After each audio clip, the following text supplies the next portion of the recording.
मेहरबानी कर আমাদের মা বাবা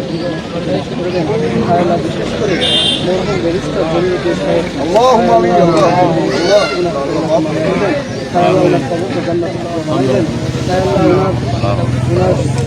সন্তান ব্যারিস্টার মোহাম্মদ জলিল সাহেবকে আপনি কবুল করে নেন।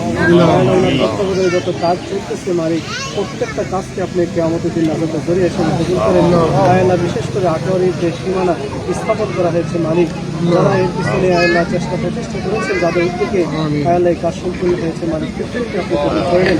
আল্লাহ যারা এখানে উপযোগী আল্লাহ প্রতিনিধি হিসেবে সকলকে আপনি কবুল করে নেন। আল্লাহ আমাদের প্রত্যেকটা কাজকে আল্লাহ আপনার সন্তুষ্টির জন্য করার তৌফিক দান করেন। আল্লাহ আপনি আপনি কবুল করে নেন। আল্লাহ যারা উপজেলার জন্য শ্রম করছেন, কষ্ট করতেছেন, আল্লাহ প্রত্যেকের শ্রমকে রাষ্ট্রপতি আমাদের দিন আজাদের জড়িয়ে এসে আল্লাহ যা কিছু চাইছি আপনি কবুল করে নেন। যা কিছু চাওয়ার দরকার চাইতে পারি তাও আপনি কবুল করে নেন। আল্লাহ হায়াতের মধ্যে বরকত দান করেন, সুস্থতা দান করেন। আল্লাহ ওনার বাবা যে কাজগুলো করে গেছেন সারা পৃথিবী বাংলাদেশের জন্য, আল্লাহ ওনার সন্তানকে ওনার বাবা অনুসরণ করার তৌফিক দান করেন। সুবহান রাব্বিকা রাব্বিল ইজ্জাতি আম্মা ইয়াসিফুন, সালামুন আলাল মুরসালিন ওয়ালহামদুলিল্লাহি।